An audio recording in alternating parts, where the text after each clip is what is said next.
Adani group के शेयरों को धड़ाम से डुबो दिया और गिरा दिया। India's Adani Enterprises is facing unprecedented turmoil. Hindenburg इसकी एक रिपोर्ट आई और इस report Its shares have plunged by nearly 20%. पूरे बाजार में इसकी वजह से हाहाकार मचा हुआ है, कार मचा हुआ है, कार मचा हुआ है। अडानी कंट्रोवर्सी का दूसरा नाम। शायद ही ऐसा दूसरा कोई कॉर्पोरेट होगा जो इतना विवादों से घिरा होता है, लेकिन अगर आप इस ग्रुप के शेयर्स की बात करें तो वो हमेशा ऊपर ही चढ़ते दिखाई देते हैं। ये फर्स्ट टाइम है अडानी ग्रुप शेयर्स हिस्ट्री में कि इनके प्राइस लगातार 2 दिन गिरे हैं और इतने गिरे हैं कि 4 लाख करोड़ से भी ज्यादा का नुकसान दे गए हैं अडानी ग्रुप को। न केवल ये शेयर्स गिरे हैं, गिर गई है अडानी जी की पोजीशन भी दुनिया के सबसे बड़े रईसों की लिस्ट में। वेडनेसडे के फॉल के बाद जहां ये तीसरे से चौथे नंबर पर पहुंच गए थे, फ्राइडे की सेलिंग के बाद ये सीधे 7th पोजीशन तक पहुंच गए हैं। मजे की बात ये है कि इस लिस्ट में अडानी जी का नाम दर्ज कराने में भी इन स्टॉक्स का ही योगदान था। छोटे से 2.5 साल के स्पैन में अडानी जी की वर्थ 13 गुना बढ़ी और लास्ट ईयर सितंबर में तो वो 2nd रिचेस्ट पर्सन तक पहुंच गए थे। एशिया में फर्स्ट, इंडिया में फर्स्ट, क्योंकि उनके शेयर्स का प्राइस लगातार बढ़ते ही जा रहा था। एलिगेशन तो कई बार लगे हैं इस ग्रुप पर, तो फिर ऐसा क्या है इस रिपोर्ट में जिससे न केवल अडानी शेयर्स बल्कि सारा ही मार्केट औंधे मुंह आ गिरा है? सवाल तो कई सारे होंगे आपके माइंड में। क्या है ये रिपोर्ट? ऐसा क्या पूछा गया है इसमें? अब अडानी ग्रुप क्या एक्शन ले सकता है? शेयर मार्केट का अब क्या होगा? क्या अडानी ग्रुप के शेयर 0 हो जाएंगे? तो इस वीडियो में हम जानने की कोशिश करेंगे इस सारे मामले के बारे में। अगर आप अडानी स्टॉक्स में इन्वेस्टेड हैं तो आप क्या कर सकते हैं? अगर आप अडानी स्टॉक्स में इन्वेस्टेड नहीं हैं लेकिन मार्केट में इन्वेस्टेड हैं तो आपका क्या व्यू होना चाहिए? और अगर आप इन्वेस्टर नहीं हैं, एक आम नागरिक हैं लेकिन आपका पैसा भी बैंकों में जरूर होगा और अडानी ग्रुप ऐसा कोई सेक्टर नहीं है जिसमें वो काम ना कर रहा हो, तो उससे आपके जीवन पर क्या असर पड़ सकता है? फ्रेंड्स, सबसे पहले डिस्क्लेमर है कि यहाँ पर जो भी हम डिस्कस करने वाले हैं वो प्योरली वही इंफॉर्मेशंस हैं जो प्रिंट मीडिया या ऑन पेपर मौजूद हैं with all the facts and figures. एक ऑनेस्ट कोशिश है सारे केस को दोनों ही पक्षों की तरफ से पेश करने की। अगर आपको हमारी कोशिश ईमानदार लगे तो वीडियो को लाइक जरूर कर दीजिएगा। सबसे पहले जानने की कोशिश करते हैं उस फर्म को जिसने ये रिपोर्ट निकाली है और उसके इंटेंशन को। Hindenburg research. सबके बारे में जानकारी देने वाली इस फर्म के बारे में ज्यादा जानकारी उपलब्ध ही नहीं है किसी भी प्लेटफॉर्म पर। अगर आप विकिपीडिया में देखेंगे तो छोटा सा इंट्रो है। ये 2017 में फर्म बनी है, प्राइवेट फर्म है। इसके फाउंडर हैं नेथन एंडरसन, जिन्होंने एक समय पर ऑस्ट्रेलिया में टैक्सी भी चलाई थी। फर्म का नाम भी बड़ा इंटरेस्टिंग है। हिंडनबर्ग 1937 में होने वाला एक एयरप्लेन क्रैश है जिसे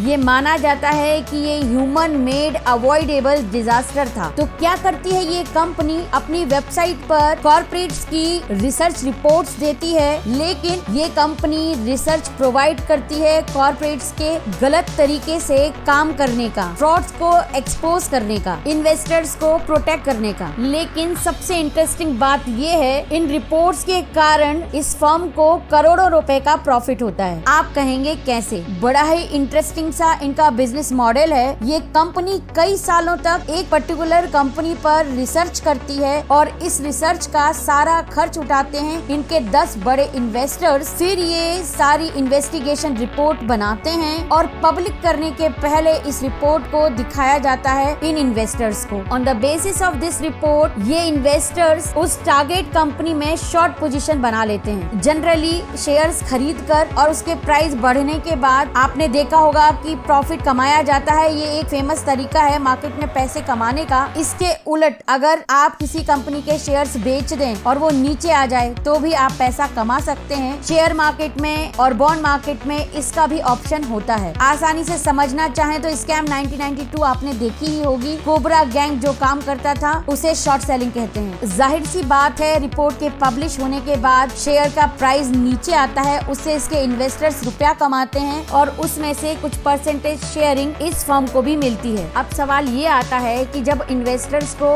ऑलरेडी पता है कि ये रिपोर्ट्स निकाली ही इस इंटेंशन से जाती हैं कि शेयर शेयर प्राइस गिर जाए तो फिर इसे इतना सीरियसली क्यों लिया जाता है? तो इसका जवाब आपको मिलेगा कंपनी के ट्रैक रिकॉर्ड में। 2020 के बाद इन्होंने करीब 30 कंपनीज पर अपनी रिसर्च रिपोर्ट निकाली है और ऑन एन एवरेज 15% तक ये सेकेंड डे में शेयर्स गिरे हैं। और ये मंदी शेयर्स में सेकेंड डे तक नहीं रहती है, कई शेयर्स तो 94% तक गिर गए हैं in next 6 month. Average out की बात करें तो करीब 26% तक ये कंपनीज के शेयर्स गिर गए हैं इन नेक्स्ट 6 मंथ। यही कारण है कि जब अडानी ग्रुप के ऊपर इन्होंने क्वेश्चन रेज किए तो उसके शेयर्स धड़ाधड़ गिरने लगे। इस फर्म की रिपोर्ट्स के बाद तो जनरली ऐसा होता था, लेकिन अडानी ग्रुप के साथ ऐसा पहले कभी नहीं हुआ। पहले भी इस तरह की काफी सारी रिपोर्ट्स आ चुकी हैं। लास्ट ईयर भी हमने देखा था, मूडीज ने भी रिपोर्ट दी थी। हालांकि अगर आप इस फर्म का बिजनेस मॉडल देखें तो ये काफी कन्फ्लिक्टिंग है। इस पर यूएस डिपार्टमेंट ऑफ जस्टिस भी इन्वेस्टिगेशन कर रहा है, क्योंकि कई बार एलिगेशन लगते हैं कि आप न्यूज मार्केट में फैलाते हैं, उस बेसिस पर अपने शेयर्स के प्राइस बढ़ाते हैं, तो नेगेटिव न्यूज देकर शेयर्स को नीचे लाना भी तो एक तरह का मैनिपुलेशन ही हुआ। आपका क्या व्यू है, क्या ये सही है या गलत? हमारे साथ शेयर जरूर करें। वैसे तो अराउंड 88 क्वेश्चंस पूछे गए हैं इस रिपोर्ट के थ्रू, लेकिन मेनली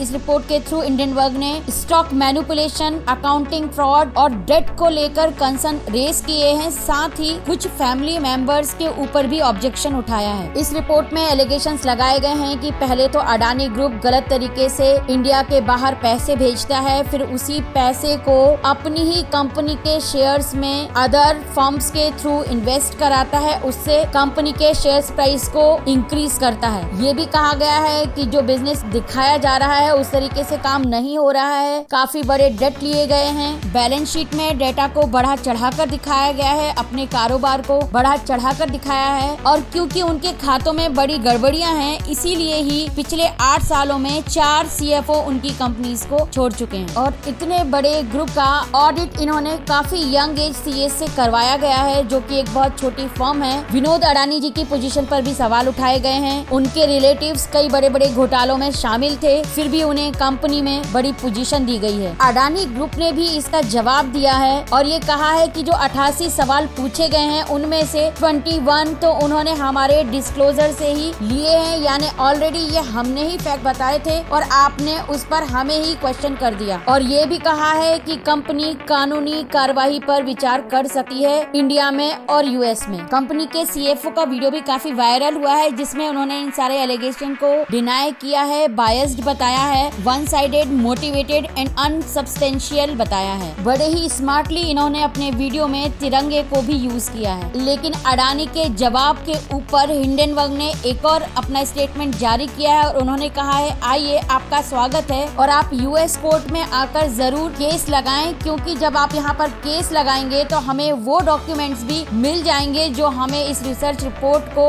बनाने के दौरान चाहिए थे, लेकिन मिल नहीं पाए थे। यानी एक तरह से कटाक्ष किया है उन्होंने अडानी ग्रुप पर सरप्राइजिंगली अडानी ग्रुप ने उसके बाद से कोई भी ऑफिशियल स्टेटमेंट रिलीज नहीं किया है जब तक मैंने ये वीडियो बनाया है तब तक। अब देखते हैं अडानी ग्रुप आगे क्या लेकर आता है। लेकिन इस रिपोर्ट की टाइमिंग सबसे ज्यादा सवाल खड़ा करती है, क्योंकि अडानी ग्रुप ही नहीं, ये इंडिया का सबसे बड़ा FPO लाया गया था ऑन फ्राइडे और सरप्राइजिंगली ये सिर्फ 1% ही सब्सक्राइब हुआ है, क्योंकि ऑब्वियस सी बात है अडानी इंटरप्राइज का शेयर प्राइस 2700-2800 रुपए तक चल रहा था। 18% ये शेयर डाउन है, जबकि इसका FPO 3276 रुपए तक लाया गया है। तो कोई बच्चा भी ये बता देगा कि जो चीज 2800 रुपीज में मिल रही है उसे 3200 रुपीज में कौन खरीदेगा। लेकिन बड़े आश्चर्य की बात है, इसे खरीदा है LIC ने और SBI ने और इसमें पैसा लगा है आपका और हमारा। अडानी ग्रुप की बात करें तो उनके लिए ये FPO डू और डाई सिचुएशन का है, क्योंकि अगर आप उसका प्रोस्पेक्टस देखेंगे तो उन्होंने कहा है कि अराउंड 10,000 करोड़ रुपीज वो डेट रीपेमेंट में यूज करने वाले थे, जिस डेट के लिए बार बार ऑब्जेक्शन लिया जाता है कि कंपनी ने इतना बड़ा लोन ले रखा है। तो यहाँ पे कंपनी एक रास्ता निकाल रही थी उस लोन को पे ऑफ करने के लिए, जो कंपनी के लिए काफी अच्छा होता।